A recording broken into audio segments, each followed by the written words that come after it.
గౌరవ ముఖ్యమంత్రి వర్యులు కామారెడ్డి నుండి పోటీ చేయాలి, గజ్వేల్ నుండి కూడా పోటీ చేయాలని ఒక నిర్ణయం తీసుకోవడం జరిగింది.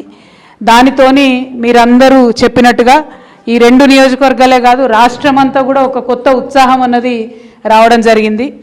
నేను ఉమ్మడి నిజామాబాద్ జిల్లాకు కూడా ఎమ్మెల్సీగా ఉన్నాను. నేను అనుకోవడం ఏంటంటే గౌరవ ముఖ్యమంత్రి వర్యులు కామారెడ్డి రావడంతో ఒక్క కామారెడ్డి జిల్లాకే కాదు నిజామాబాద్ జిల్లాకు, మెదక్కు, అటు సిరిసిల్లకు, మొత్తం చుట్టుపక్కల ఉండేటటువంటి 4-5 జిల్లాలకు కూడా అద్భుతంగా ప్రగతి ఇంకా పెద్ద ఎత్తున జరుగుతుందని చెప్పి నేను సంపూర్ణంగా విశ్వసిస్తూ ఉన్నాను.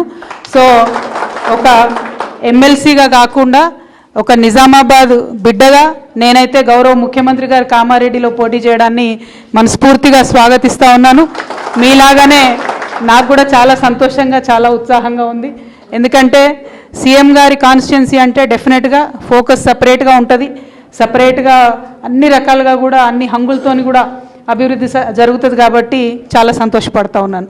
ఈరోజు వేదిక మీద ఉన్నటువంటి గౌరవనీయులు ఎంపీ బీబీ పాటిల్ అన్నగారు, అట్లానే సీనియర్ కామారెడ్డి నాయకులు పెద్దలు తిరుమల రెడ్డి అన్నగారు, అట్లానే మన అయచితం శ్రీధర్ గారు గౌరవ పెద్దలు, లైబ్రరీ స్టేట్ లైబ్రరీ చైర్మన్ గారు, అట్లానే సోదరుడు భిక్షపతి ఆయన కూడా చైర్మన్ గారు, అట్లానే మా తమ్ముడు రాజీవ్ సాగర్ చైర్మన్ గారు, బాలచంద్రం గారు మండల అధ్యక్షులు టీఆర్ఎస్ పార్టీ, అట్లానే సర్పంచ్ల ఫోరం అధ్యక్షులు, సర్పంచులు, ఎంపీటీసీలు, పిఎస్సిఎస్ విండోలు, మా విండోకు సంబంధించిన చైర్మన్స్, అట్లానే మన రజక సంఘం అన్నగారు అధ్యక్షులు, ఇంకా ఇతరత్ర తరలి వచ్చినటువంటి గౌరవ నాయకులందరికీ కూడా పేరు పేరున ధన్యవాదాలు తెలియజేస్తూ ఉన్నాను.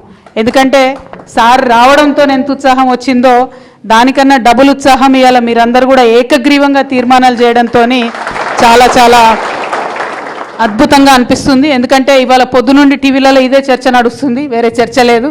సో ఎల్లంపేట గ్రామస్తులకు, అంకిరెడ్డిపల్లి గ్రామస్తులకు, నడిమితండ గ్రామస్తులకు, వెనుకతండ గ్రామస్తులకు, బోడగుట్ట తండా గ్రామస్తులకు, మైసమ్మ చెరువు తండా గ్రామస్తులకు, రజ్ఖాన్పేట్ గ్రామస్తులకు, ఒడ్డెరగూడెం గ్రామస్తులకు, గుంటితండ గ్రామస్తులకు, దేవునపల్లి గ్రామస్తులకు, అట్లానే ఇంకా కూడా చాలా జరుగుతాయని చెప్పినారు.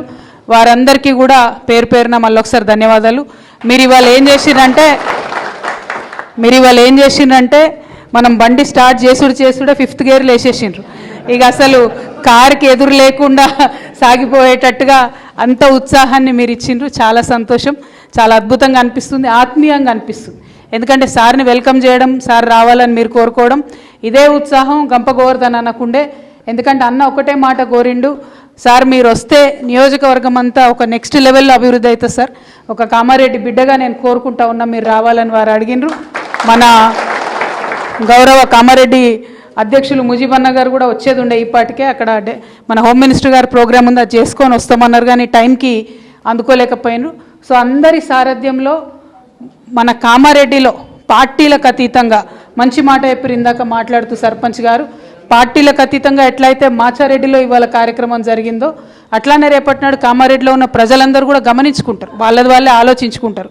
సరే రాజకీయాల కోసం 100 మాట్లాడవచ్చు, షబ్బీర్ అలీ గారు ఒక మాట అనొచ్చు, ఇంకొక ఆయన ఇంకో మాట అనొచ్చు, ఇంకొక ఆయన ఇంకో మాట అనొచ్చు, కానీ ఓవరాల్గా కేసీఆర్ గారిని ఎవరైనా కూడా కులాలకు, మతాలకు, పార్టీలకు అతీతంగానే చూస్తారు. మా బాపనే అంటారు, తెలంగాణ తెచ్చిన పెద్ద మనిషి అనే అంటారు. కాబట్టి కామారెడ్డిలో ఉన్న సబ్బండ వర్గాల ప్రజలు, సకల జాతుల ప్రజలు అందరూ కూడా మంచి సంపూర్ణమైనటువంటి అభివృద్ధి సాగాలంటే కేసీఆర్ గారు రావాలని కోరుకుంటారనే విశ్వాసం మనందరికి కూడా ఉన్నది. సో అట్లానే రెస్పాన్స్ ఉంటుంది. అదేవిధంగా మీకు కేసీఆర్ గారి గురించి తెలుసు, నేను ఎప్పుడు ఒకటే మాట చెప్తా, సార్ బోలా శంకరుడు, సార్ని అసలు చేతికి ఎముకంటూ ఉండదు. కాబట్టి సార్ మన కామారెడ్డికి వస్తే నా స్వార్థం ఏంటంటే మొత్తం నిజామాబాద్, మొత్తం సిరిసిల్ల, మొత్తం మెదక్ అన్నీ కూడా అద్భుతంగా అభివృద్ధి చెందుతాయి. కాబట్టి వారు రావాలి, వారి గెలుపులో మనందరం కూడా కృషి చేయాలి. ఎల్లుండి గౌరవ స్థానిక శాసనసభ్యులు గంప గోవర్ధన్ అన్నగారు ఎల్లుండి సమావేశం పెడదామని చెప్పినారు. కామారెడ్డిలో భారీ ఎత్తున ఒక మంచి కార్యక్రమాన్ని కూడా చేసుకొని సార్ వస్తున్నందుకు ఒకటి అఫీషియల్గా చేసుకుందాం. ఆ కార్యక్రమంలో నేను కూడా పాల్గొనడం జరుగుతుంది.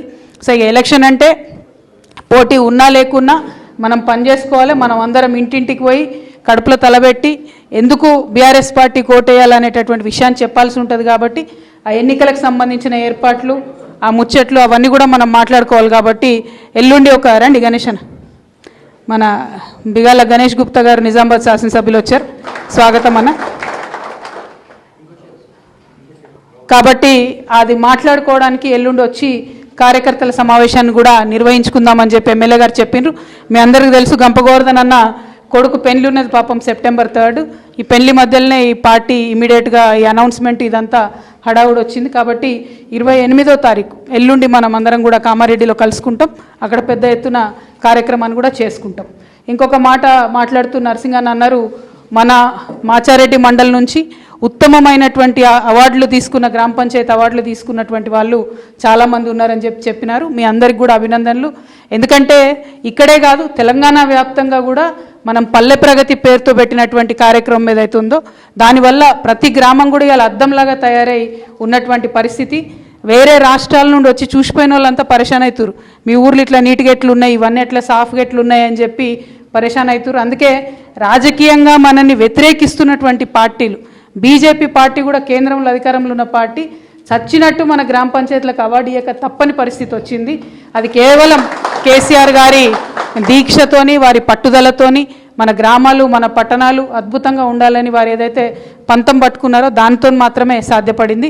ఇక మిగతా సమస్యలు సాగునీటికి సంబంధించి మన కామారెడ్డికి రావాల్సినటువంటి కాళేశ్వరం ప్యాకేజ్ 22 ఏదైతే పైప్డ్ వాటర్లో ఇవ్వాలనుకున్నామో అది వాస్తవానికి రైతుల ఒక డిమాండ్తోనే ఎక్కువ మనం భూమిని తీసుకోవద్దు, కిందికే లేసుకోవాలి పైప్ లైన్ అనేటటువంటి ఒక కాన్సెప్ట్ పెట్టుకున్నాం.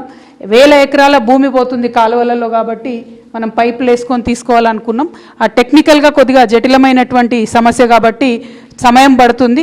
కాకపోతే ప్యాకేజ్ 22 ఖచ్చితంగా మనకు వస్తుంది.